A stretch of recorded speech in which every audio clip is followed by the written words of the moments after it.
여러분, 지금부터 들려드릴 이야기는 한 노인의 마지막 선택이 어떻게 한 나라의 역사를 바꿨는지에 관한 이야기입니다. 권력의 정점에 있던 사람이 하루아침에 버려졌을 때 그가 보여준 단 한 번의 행동이 모든 것을 뒤집어 놓았습니다. 이것은 단순한 복수의 이야기가 아닙니다. 인간의 존엄과 신념에 관한 이야기입니다. 조선 중기, 한양의 겨울은 유난히도 매서웠습니다. 왕궁 깊숙한 곳, 한때 이 나라를 좌지우지하던 노인이 홀로 앉아 있었습니다. 그의 이름은 김상원. 70이 넘은 나이에도 그의 눈빛만은 여전히 날카로웠습니다. 하지만 그의 손은 떨리고 있었습니다. 분노 때문이 아니었습니다. 추위 때문도 아니었습니다. 그것은 배신감이었습니다. 불과 며칠 전까지만 해도 그는 이 나라의 영의정이었습니다. 왕 다음가는 권력자였습니다. 수많은 신하들이 그의 앞에서 고개를 숙였고 그의 한마디 한마디가 나라의 정책이 되었습니다. 하지만 지금 그는 아무것도 아니었습니다. 단 하루 만에 모든 것이 바뀌었습니다. 여러분은 권력이 무엇이라고 생각하십니까? 많은 사람들은 권력을 영원한 것으로 착각합니다. 하지만 역사는 우리에게 가르쳐 줍니다. 권력만큼 덧없는 것도 없다고 말입니다. 김상원은 그것을 뼈저리게 느끼고 있었습니다. 그날 아침, 왕의 전교가 내려왔습니다. 김상원을 모든 관직에서 파면한다는 내용이었습니다. 이유는 명확하지 않았습니다. 아니, 정확히 말하면 이유는 있었지만 그것은 핑계에 불과했습니다. 진짜 이유는 따로 있었습니다. 젊은 신진 세력들이 그를 밀어내고 싶어 했던 것입니다. 그리고 왕은 그들의 손을 들어주었습니다. 권력의 세계에서 충성이란 얼마나 허무한 것입니까? 김상원은 평생을 나라를 위해 헌신했습니다.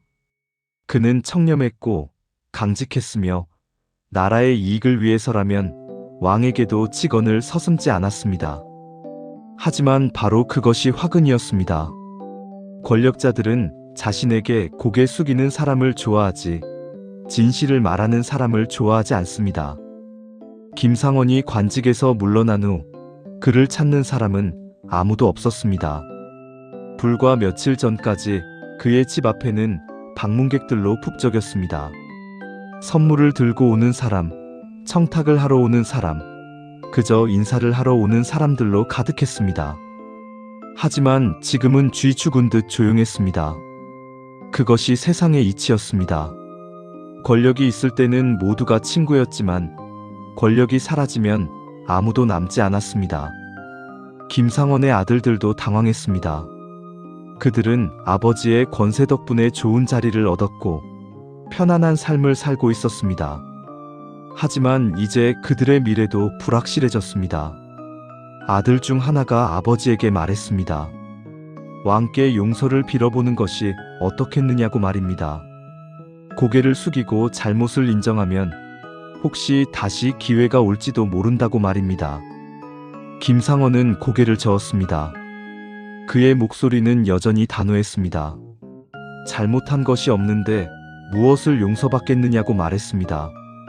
평생을 원칙대로 살아왔는데 말년에 그것을 굽힐 수는 없다고 말했습니다. 아들은 답답해했지만 더 이상 말하지 못했습니다. 아버지의 눈빛이 너무나 확고했기 때문입니다. 그날 밤 김상원은 잠을 이루지 못했습니다.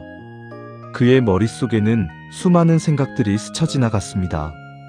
젊은 시절 과거에 급제하던 날, 처음 관직에 나아가던 날, 백성들을 위해 밤을 새워 정책을 고민하던 날들이 파노라마처럼 지나갔습니다. 그리고 지금 이 모든 것이 하루아침에 무너져 내렸습니다. 하지만 김상원을 더욱 괴롭게 한 것은 권력의 상실이 아니었습니다. 그것은 동료들의 배신이었습니다. 함께 일했던 대신들, 평소에 그를 스승처럼 모시던 사람들, 그와 함께 나라의 미래를 논하던 사람들이 모두 등을 돌렸습니다. 아니, 등을 돌린 것도 모자라 그를 비난하기 시작했습니다. 어제까지의 동지가 오늘의 적이 된 것입니다. 여러분, 인간에게 가장 큰 고통은 무엇일까요? 육체적 고통도 큽니다. 가난도 괴롭습니다. 하지만 가장 큰 고통은 배신입니다. 특히 믿었던 사람의 배신은 칼로 베이는 것보다 더 아픕니다. 김상원은 바로 그 고통을 겪고 있었습니다. 며칠이 지났습니다. 김상원은 자신의 서재에 앉아 책을 읽었습니다. 하지만 글자가 눈에 들어오지 않았습니다. 그의 마음은 여전히 혼란스러웠습니다. 바로 그때 집 밖에서 소란스러운 소리가 들렸습니다. 누군가가 그의 집을 찾아온 것입니다. 문이 열리고 한 관리가 들어왔습니다. 그는 왕의 명을 전하러 왔다고 했습니다. 김상원은 무표정하게 그를 바라봤습니다. 관리는 떨리는 목소리로 말했습니다. 왕께서 김상원을 귀양 보내기로 결정했다는 것입니다.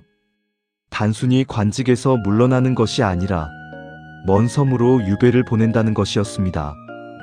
귀양이라는 단어가 방 안에 울려 퍼졌습니다. 김상원의 가족들은 충격에 빠졌습니다. 특히 그의 아내는 눈물을 흘렸습니다. 70이 넘은 나이에 먼 섬으로 귀양을 간다는 것은 사형 선고나 다름없었습니다. 그곳의 열악한 환경을 견디지 못하고 죽을 가능성이 높았기 때문입니다. 하지만 김상원은 놀라지 않았습니다. 오히려 그는 담담하게 받아들였습니다. 그는 이미 예상하고 있었던 것입니다. 권력자들은 자신을 완전히 제거하고 싶어 한다는 것을 알고 있었습니다. 단순히 물러나게 하는 것으로는 만족하지 않을 것이라는 것을 알고 있었습니다. 관리는 내일 아침 일찍 떠나야 한다고 말했습니다. 준비할 시간은 하루밖에 없었습니다. 그리고는 서둘러 자리를 떠났습니다. 아마도 김상원과 오래 있는 것이 부담스러웠을 것입니다. 권력을 잃은 사람과 함께 있는 것을 본 누군가가 자신도 연루시킬까 두려웠을 것입니다. 그날 밤 김상원의 집은 슬픔으로 가득했습니다. 가족들은 밤새 짐을 쌌습니다. 하지만 많은 것을 가져갈 수는 없었습니다. 귀향길은 편한 여행이 아니었기 때문입니다. 김상원은 가족들에게 걱정하지 말라고 위로했습니다. 하지만 그의 목소리에는 힘이 없었습니다. 다음 날 아침 해가 뜨기도 전에 관리들이 김상원을 데리러 왔습니다. 김상원은 가족들에게 마지막 인사를 했습니다. 그의 아내는 울면서 그를 붙잡았습니다. 아들들도 눈물을 흘렸습니다. 하지만 김상원은 담담했습니다. 그는 가족들을 안심시키려 노력했습니다. 마차에 올라탄 김상원은 창밖을 바라봤습니다. 한양의 거리가 서서히 멀어졌습니다. 한때 그가 걸어다니던 거리였습니다. 수많은 사람들이 그에게 인사를 하던 거리였습니다. 하지만 이제 그곳은 그에게 낯선 곳이 되어버렸습니다. 귀향길은 험했습니다. 추운 겨울 날씨에 먼 길을 가는 것은 쉽지 않았습니다. 특히 나이 든 김상원에게는 더욱 힘들었습니다. 하지만 그는 불평하지 않았습니다. 묵묵히 길을 걸어갔습니다.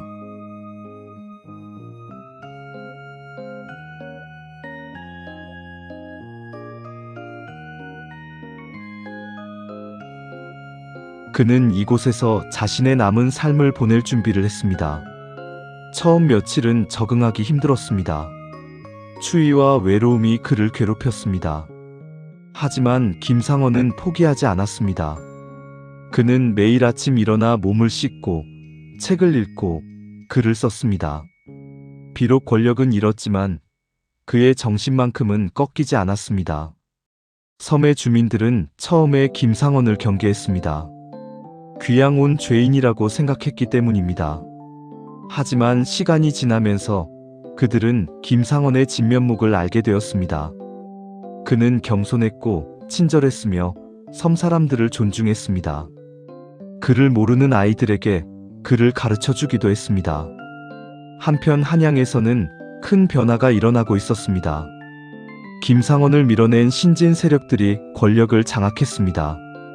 그들은 자신들의 뜻대로 정책을 펼쳤습니다. 하지만 문제가 생기기 시작했습니다. 그들에게는 경륜이 부족했습니다. 김상원과 같은 노련한 정치가가 없어지자 나라의 운영이 삐걱거리기 시작한 것입니다. 특히 외교 문제가 심각해졌습니다. 북쪽의 청나라와의 관계가 악화되었습니다. 신진 세력들은 청나라를 무시하는 정책을 펼쳤습니다. 하지만 그것은 위험한 선택이었습니다. 청나라는 강대국이었고 함부로 대할 상대가 아니었습니다. 결국 청나라가 사신을 보내 항의했습니다.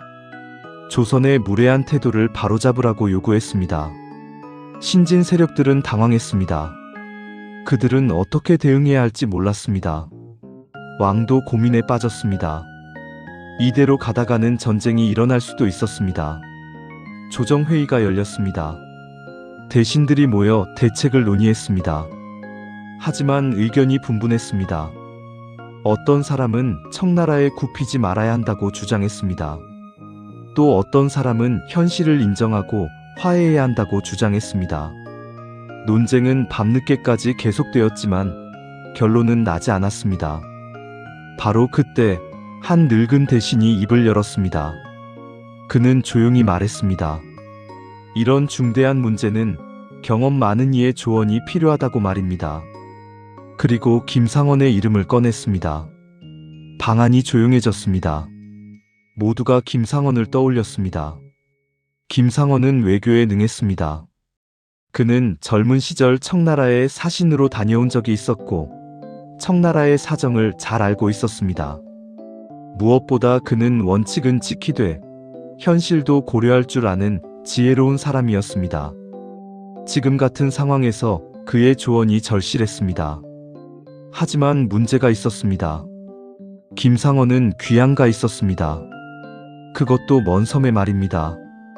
게다가 그를 귀양 보낸 것은 바로 지금 이 자리에 앉아 있는 사람들이었습니다. 어떻게 그를 다시 부를 수 있겠습니까?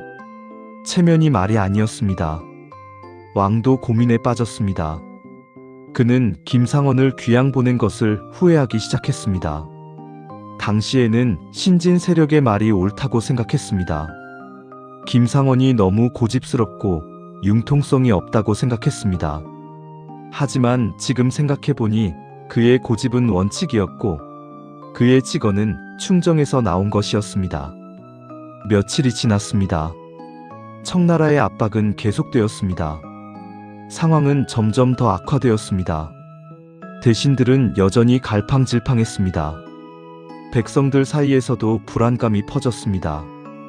전쟁이 일어나는 것은 아닌지 걱정하는 목소리가 높아졌습니다. 결국 왕이 결단을 내렸습니다. 김상원을 다시 불러들이기로 한 것입니다. 하지만 어떻게 불러들일 것인가가 문제였습니다. 단순히 귀양을 풀어주는 것으로는 부족했습니다. 그에게 다시 관직을 주고 예우를 갖춰야 했습니다. 그래야만 그가 마음을 열고 도와줄 것이기 때문입니다.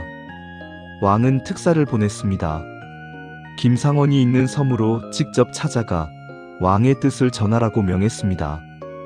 특사는 서둘러 길을 떠났습니다. 그는 왕의 친서를 품에 안고 먼 길을 달렸습니다. 시간이 촉박했기 때문입니다. 며칠 후 특사가 섬에 도착했습니다.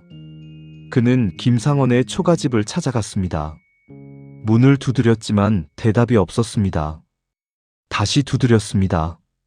그제야 안에서 소리가 들렸습니다. 문이 열리고 김상원이 나타났습니다. 특사는 깜짝 놀랐습니다. 김상원의 모습이 너무나 달라져 있었기 때문입니다. 머리는 희끗희끗해졌고 얼굴에는 주름이 깊게 패여 있었습니다. 옷도 남루했습니다. 한때 화려한 관복을 입던 사람이 이제는 평민의 옷을 걸치고 있었습니다. 하지만 그의 눈빛만큼은 여전히 빛나고 있었습니다.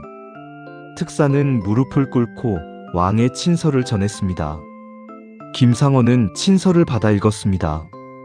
왕은 친서에서 자신의 잘못을 인정했습니다. 김상원을 귀양 보낸 것이 실수였다고 고백했습니다. 그리고 다시 한양으로 돌아와 나라를 도와달라고 간청했습니다. 김상원은 오랫동안 친서를 들여다봤습니다. 그의 얼굴에는 복잡한 감정이 스쳤습니다. 분노도 있었고, 서운함도 있었고, 안타까움도 있었습니다. 하지만 무엇보다 그의 마음을 움직인 것은 나라를 향한 걱정이었습니다. 특사는 조심스럽게 현재 상황을 설명했습니다.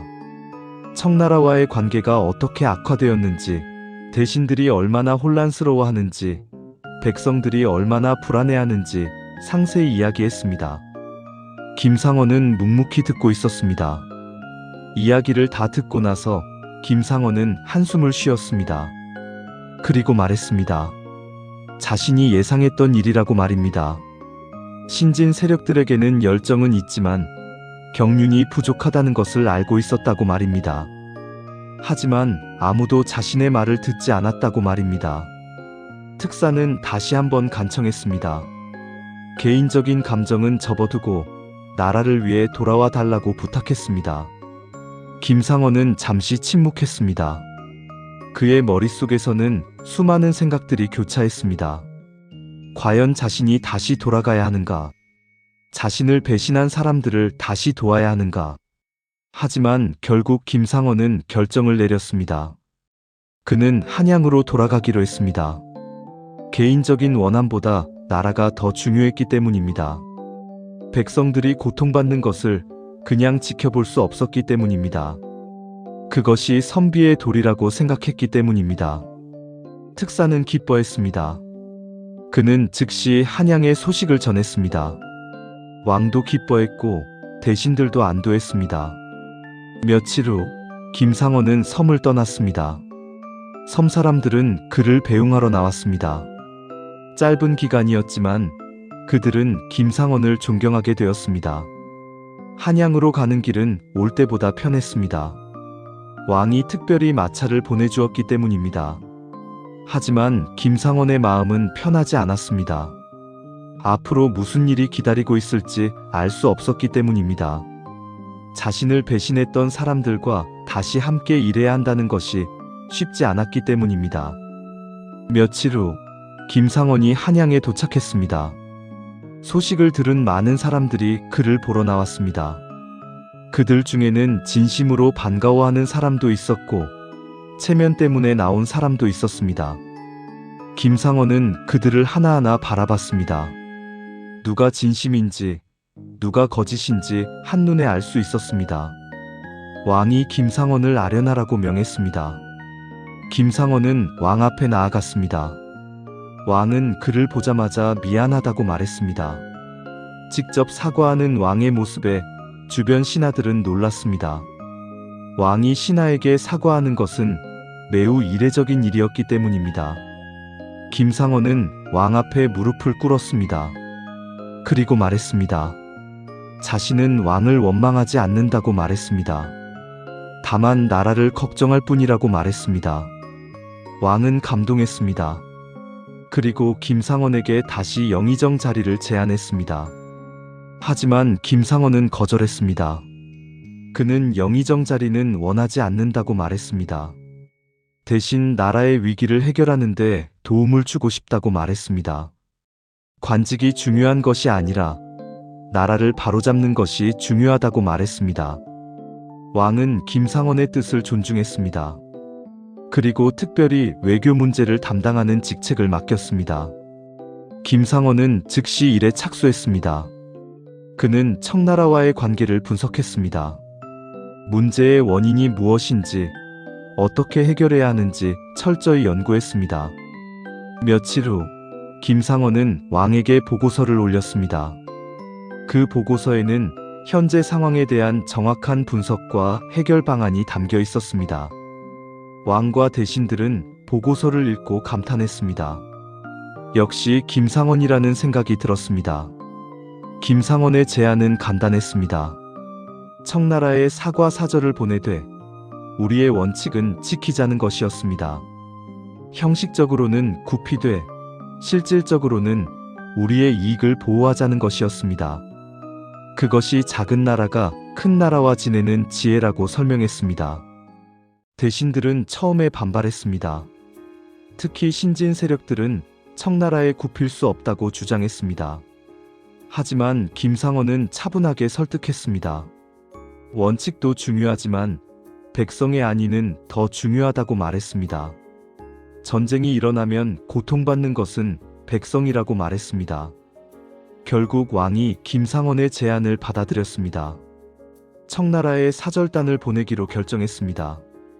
그리고 그 사절단의 대표로 김상원을 임명했습니다. 김상원은 나이가 많고 몸이 약했지만 기꺼이 수락했습니다. 준비 기간이 필요했습니다. 김상원은 사절단을 꾸렸습니다. 그는 신중하게 사람들을 선발했습니다. 능력도 중요했지만 무엇보다 나라를 생각하는 마음이 있는 사람들을 뽑았습니다. 사당파벌을 떠나 오직 실력과 충성심만을 기준으로 삼았습니다. 출발 전날 밤, 김상원은 가족들과 마지막 저녁을 함께했습니다. 그의 아내는 걱정스러운 눈빛으로 그를 바라봤습니다. 나이도 많은데 먼 길을 떠나야 한다는 것이 안타까웠습니다. 하지만 김상원은 걱정하지 말라고 위로했습니다. 다음 날 아침, 사절단이 출발했습니다. 많은 사람들이 그들을 배웅하러 나왔습니다. 김상원은 백성들을 바라봤습니다. 그들의 눈에는 희망이 보였습니다. 김상원이라면 문제를 잘 해결할 것이라는 믿음이 있었습니다. 김상원은 그 믿음을 저버리지 않으리라 다짐했습니다. 청나라로 가는 길은 멀고 험했습니다. 겨울 추위가 매서웠고 산길은 가파랐습니다. 하지만 김상원은 묵묵히 앞으로 나아갔습니다. 사절단 사람들도 그의 모습에 힘을 얻었습니다. 나이 든 어르신도 저렇게 열심히 하는데 젊은 우리가 약한 모습을 보일 수 없다고 생각했습니다. 드디어 청나라 국경에 도착했습니다. 청나라 관리들이 그들을 맞이했습니다. 그들의 태도는 오만했습니다. 조선을 무시하는 듯한 눈빛이었습니다. 하지만 김상원은 동요하지 않았습니다. 그는 예의를 갖춰 인사했지만 비굴하지는 않았습니다. 청나라의 수도에 도착한 김상원은 황제를 아련했습니다. 청나라 황제는 위험 있는 모습으로 앉아 있었습니다. 그 주변에는 수많은 신하들이 늘어서 있었습니다. 모두가 김상원을 주시했습니다.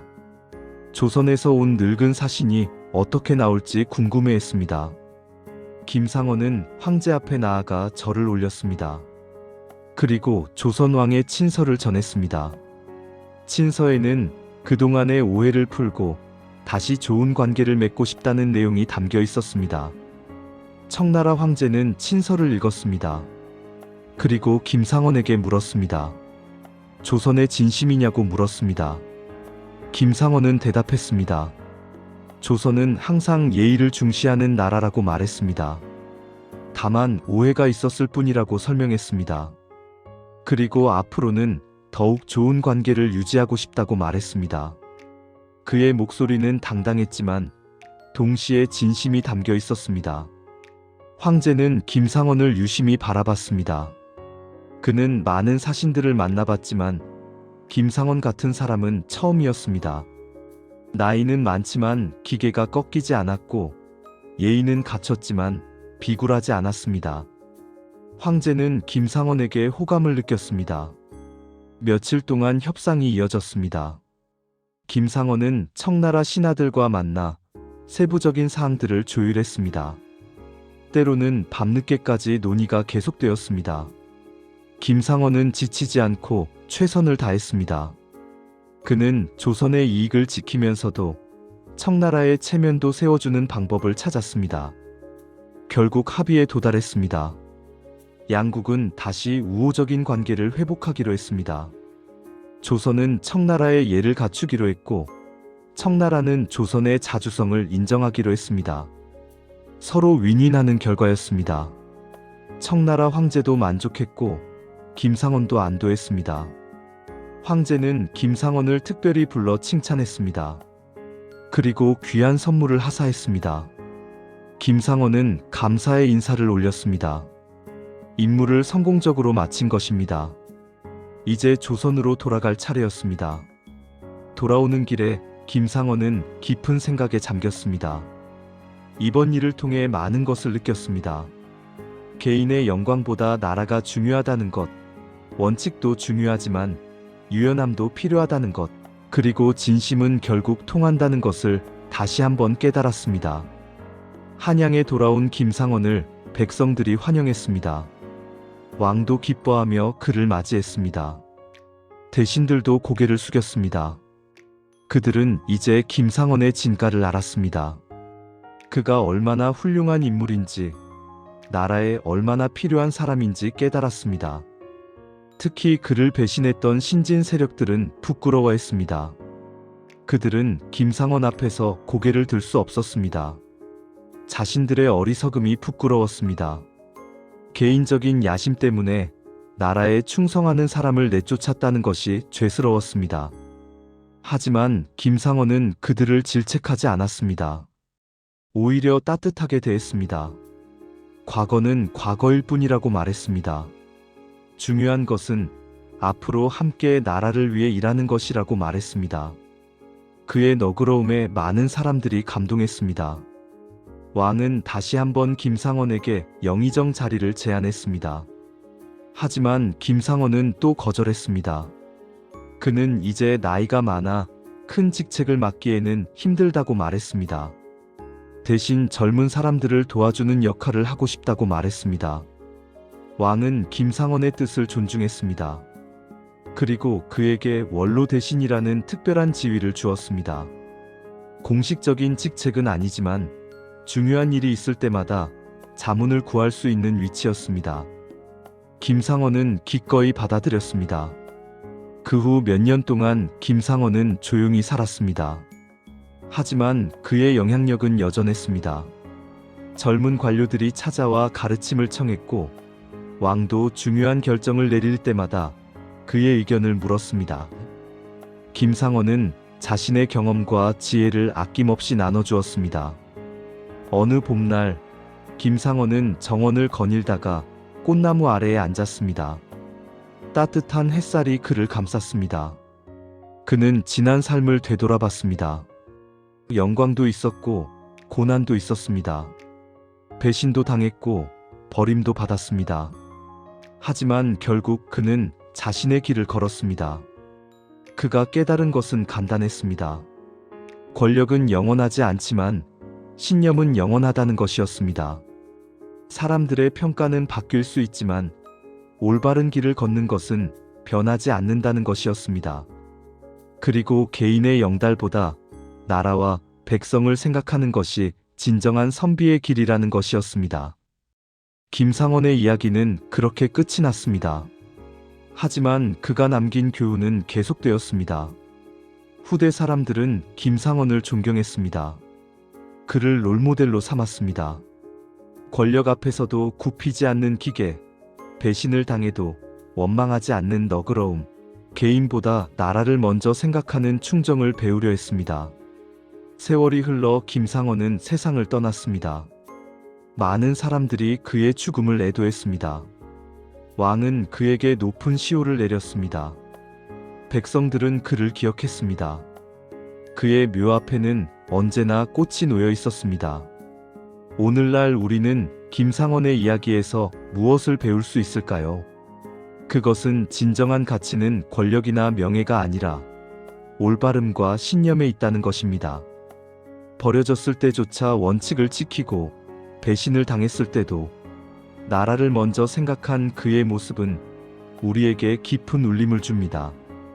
우리가 사는 세상도 김상원이 살던 시대와 크게 다르지 않습니다.